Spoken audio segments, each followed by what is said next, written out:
Good morning everyone. Welcome to Motivational Studies. বন্ধুরা, আজ আমরা মিসলেনিয়াস মেনের জন্য একটি গুরুত্বপূর্ণ টপিক নিয়ে আলোচনা করব। যে মিসলেনিয়াস মেন পরীক্ষায় এবং তার আগে প্রিপারেশনের সময় এই 40 দিনে আপনারা কোন কোন ভুলগুলো একেবারেই করবেন না, কোন কোন স্ট্র্যাটেজি ফলো করলে আপনারা মেন পরীক্ষায় উত্তীর্ণ হতে পারবেন। আমি 2019 সালে কোন স্ট্র্যাটেজি ফলো করে উত্তীর্ণ হয়েছিলাম। তো প্রথমেই আমরা আলোচনা করছি বাংলা এবং ইংলিশের ডেসক্রিপটিভ পোর্শনটা নিয়ে। বাংলা এবং ইংলিশের ডেসক্রিপটিভ পোর্শনে আপনাদের মেজর নাম্বারটাই থাকে 120 করে মার্কস থাকে 150-এর মধ্যে। তো আপনাদেরকে প্রথমে এই পোর্শনটাই ফোকাস করতে হবে। বাংলার ক্ষেত্রে যে তিনটে পোর্শন থাকে, যে তিনটে টপিক থাকে, যে বঙ্গানুবাদ, সারসংক্ষেপ এবং প্রতিবেদন রচনা, এইগুলো লেখা আপনারা রেগুলার প্র্যাকটিস করুন। আর ইংলিশের ক্ষেত্রেও এই একই টপিকগুলো থাকে, প্রেসি রাইটিং, ট্রান্সলেশন এবং রিপোর্ট রাইটিং। সেইগুলো আমরা রোজ প্র্যাকটিস করবো আর কি। প্রতিদিন না হলেও রেগুলার প্র্যাকটিস না করলে আপনারা পরীক্ষার সময় গিয়ে হঠাৎ করে নামিয়ে আসতে পারবেন না লেখাটা। প্র্যাকটিস করতে থাকুন। আর আমরা বলছি এরপরে বাংলা ব্যাকরণ এবং ইংলিশ গ্রামারের ক্ষেত্রে আপনারা ফোকাস করুন, কারণ এগুলো 30 করে থাকলেও মানে ফুল মার্কস পাওয়া যায়, মানে নাম্বারটা অনেক বেশি পাওয়া যায় আর কি। ফুল মার্কস না হলেও অনেক বেশি নাম্বার পাওয়া যায়। আর ডেসক্রিপটিভের থেকে আপনারা এইগুলোতে পার্সেন্টেজ অনুযায়ী বেশি মার্কস পাবেন। ইংলিশের ক্ষেত্রে আপনারা এরর কারেকশন খুব করে প্র্যাকটিস করুন এবং যে ফ্রেজ বা ইডিয়মগুলো আছে সেগুলো অনেক অনেক মানে বেশি করে মুখস্থ করুন আর কি। আর বাংলার ক্ষেত্রে আপনারা এক কথায় প্রকাশ এবং প্রবাদ প্রবচনটা এই দুটো বেশি করে পড়ুন। এই জিনিসগুলো বেশি করে পড়ুন, কারণ কি এইগুলো কোথা থেকে দেবে বলা তো খুব চাপ। অশুদ্ধি সংশোধন বা অন্য যেগুলো থাকে সেগুলো তো করাই যায়, কিন্তু এইগুলোর উপরে আপনারা বেশি করে ফোকাস করুন।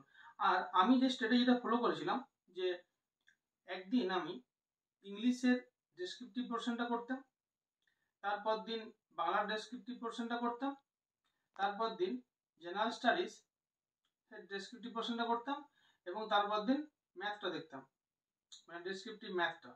50 মার্কস হলেও একটু টাইম দিতে হবে আপনাদেরকে প্র্যাকটিস করার জন্য। আপনারা তো ভাববেন যে ম্যাথ তো আমরা সকলেই করছি, কিন্তু এইখানে ডেসক্রিপটিভ ম্যাথ থাকে। আমরা এমসিকিউ করে করে অভ্যস্ত হয়ে গেছি। আর এই জায়গায় আপনারা দেখতে হবে যে স্টেপ জাম্প না করে আপনার স্টেপ বাই স্টেপ ম্যাথগুলো নামিয়ে আসতে হবে আপনাদেরকে, পুরো প্রসেসটা ফলো করে। তো তাই আপনাদেরকে প্রতিদিন প্র্যাকটিস করতে হবে, রেগুলার প্র্যাকটিস করতে হবে। আর আমি ওটা ফলো করেছিলাম। আর একদিন তো পুরো দিন সারাদিন আপনাদের এই যে প্রেসি ফেসি লিখতে মন যাবে না, তাই আপনাদের ওই সময়গুলি যেগুলো লিখতে মন যাবে না সেই সময়গুলো হয়তো কোনো সময় ম্যাথ প্র্যাকটিস করে নিলেন, কোনো সময় বাংলা ব্যাকরণ বা কোনো সময় ইংলিশ গ্রামার এইগুলো প্র্যাকটিস করে নিলেন, বা কোনো সময় জিকে পোর্শনটা পড়লেন। তো সপ্তাহে এইভাবে আপনারা একটা চার্ট সাজিয়ে নেবেন আর কি, যে আমি এই টাইমে এই পোর্শনগুলো পড়বো। একটু টাইম দিতে হবে আপনাদেরকে। আর তো 40 দিন আছে, এই টাইমটা একটু খাটতে হবে আপনাদেরকে একটু বেশি করে। এরপরে আসি আমরা জিএস টপিকে, জিএস পোর্শনটায় আপনারা কারেন্ট ইভেন্টগুলো ফলো করুন। বিগত 6 মাস বা আরও যদি ভালো হয় 1 বছরে যদি করেন তাহলে আরোই ভালো হয়। ইন্টারন্যাশনাল রিলেশন, ন্যাশনাল রিলেশন, বিশেষ করে ইন্ডিয়ার সাথে অন্যান্য দেশের যে রিলেশন, মানে ইন্টারন্যাশনাল রিলেশনের ক্ষেত্রে ইন্ডিয়া যেসব জায়গাগুলোতে রিলেটেড, যেসব রিলেশনগুলো সেগুলো একটু বেশি করে দেখুন। যেমন ইন্ডিয়ার সাথে বাংলাদেশের টেনশন বা চায়নার টেনশন বা পাকিস্তানের টেনশন, বা বাংলাদেশ থেকে যে অনেক অনেক সম্প্রদায়ের মানুষ ভারতে প্রবেশ করছে, অনাধিকার প্রবেশ করছে আর কি, মানে ইলিগাল মাইগ্রেন্ট, সেইগুলো করার জন্য, সেইগুলো আর কি প্রতিরোধ করার জন্য সেন্ট্রাল গভর্নমেন্ট কী কী স্টেপ নিচ্ছে সেইগুলো ফলো করুন। বা চন্দ্রযান 3 যেমন আছে, চন্দ্রযান 3 এই টপিকটা নিয়ে আপনারা একটু ডেসক্রাইব করে আপনারা লেখার প্র্যাকটিস করুন। কি আসবে তো বলা যায় না। তো আরও কিছু টপিক আছে, আমি দেখি 2-1 দিনের মধ্যে কিছু কারেন্ট টপিক যেগুলো ডেসক্রাইব করে আপনাদের লেখা যাবে, একটু বড় টপিক লেখা যাবে, সেই মতো কারেন্ট টপিক কিছু আমি সাজেশন ভিত্তিক বা আলোচনা করে দেবো, একটু সাজেশনের মতো করে কিছু টপিক দিয়ে দেবো। আর আপনারা কি করবেন, আর ডেসক্রিপটিভ ম্যাথের ক্ষেত্রে আপনারা খুব করে প্র্যাকটিস করুন, আর স্টেপ বাই স্টেপ ফলো করে প্র্যাকটিস করুন। যেমন মাধ্যমিকে প্র্যাকটিস করতেন সেই একইভাবে আপনারা স্টেপ বাই স্টেপ ফলো করে প্র্যাকটিস করুন। সেকেন্ড আমরা কি আলোচনা করছি না, কি ভুল এই প্রিপারেশন ফেজে বা এক্সামের সময়, মেন এক্সামের সময় কোনো মতেই করবেন না। তো প্রথমে আমরা বলছি, যেটা বারবার বলছি আমি, যে এরিথমেটিকের ক্ষেত্রে স্টেপ জাম্প কোনো মতেই করবেন না। স্টেপ জাম্প করলে কিন্তু নাম্বার কাটা যাবে, মার্কস কাটা যাবে, আপনাদের স্কোর ভালো আসবে না। আমার ক্ষেত্রে হয়েছিল, ভুল হয়েছে আমার। স্টেপ জাম্প কোনো মতেই করবেন না, প্রত্যেকটা স্টেপ বাই স্টেপ লিখে পড়ে আসবেন আপনারা অ্যান্সার নামিয়ে, ঠিক আছে। সেকেন্ড বলছি, জিএস এবং ম্যাথ পেপারের ক্ষেত্রে মানে অ্যারিথমেটিক পেপারের ক্ষেত্রে আপনারা হয় বাংলায় নয় ইংলিশ, যে কোনো একটা ল্যাঙ্গুয়েজে লিখে আসবেন। বাংলা এবং ইংলিশ দুটো মিক্সচার করে লিখে আসবেন না, কারণ পিএসসির ওই উপরে লিখেই দেওয়া থাকে যে কোনো একটা ল্যাঙ্গুয়েজ আপনারা ফলো করুন। ডেসক্রিপটিভ রাইটিং এর ক্ষেত্রে আপনাদের ঢিলেমি মোটেও করা চলবে না। আপনারা কিছু টপিক পড়ে চলে গেলেন, যে এই টপিকগুলো চলে আসবে, আপনারা ওখানে গিয়ে নামাতে পারবেন না, মানে কোয়ালিটি ভালো হবে না। আপনারা প্র্যাকটিস করুন, আরও লেখা প্র্যাকটিস করুন।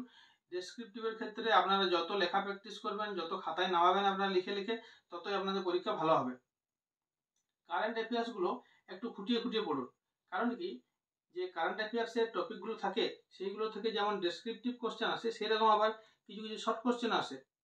তাহলে সেই কোশ্চেনগুলো করার জন্য আপনাদেরকে একটু খুঁটিয়ে পড়তে হবে। যেমন ধরুন স্কিমগুলো সাল দিয়ে দেবে, আপনার স্কিমগুলো কত সালে শুরু হয়েছিল দিয়ে দেবে, অ্যাব্রিভিয়েশনগুলো কারেন্ট টপিক থেকে দিয়ে দিবে। আপনারা যদি একটু খুঁটিয়ে না পড়েন, তাহলে 10-20 মার্কস আপনারা করবেন কীভাবে? তাই একটু খুঁটিয়ে খুঁটিয়ে পড়তে হবে আপনাদেরকে। আর আপনারা কি করবেন না, গুজবে কান দেবেন না, কোন দিকে কি দুর্নীতি হলো, কোন দিকে কি ঢুকে যাচ্ছে বাইরে থেকে, এইসব দুর্নীতি, এইসব গুজবে মোটেও কান দেবেন না। আপনারা নিজেদের ফোকাসে দৃঢ় থাকুন, এগিয়ে যান, ভালো করে প্রিপারেশন করুন, প্র্যাকটিস করুন, পড়তে থাকুন। আর কি, এখন এই আর 40 দিন আপনারা শরীরকে সুস্থ রাখুন, খাওয়া দাওয়া ঠিকঠাক করুন, রাত জাগবেন না, সারাদিন করুন, ঠিকভাবে ঘুমটা নিন, যাতে টাইম মতো আপনারা ঘুমাতে পারেন। একটা টেনশন তো থাকবেই এখন এই কটা দিন, তাও আপনারা ভালোভাবে খাওয়া দাওয়া এবং ঘুমটা কন্টিনিউ করুন, শরীরকে সুস্থ রাখতে হবে। আর কি, আপনারা প্র্যাকটিস করে যান, আপনাদের সাফল্য কামনা করি। সুস্থ থাকুন, ভালো থাকুন, ধন্যবাদ।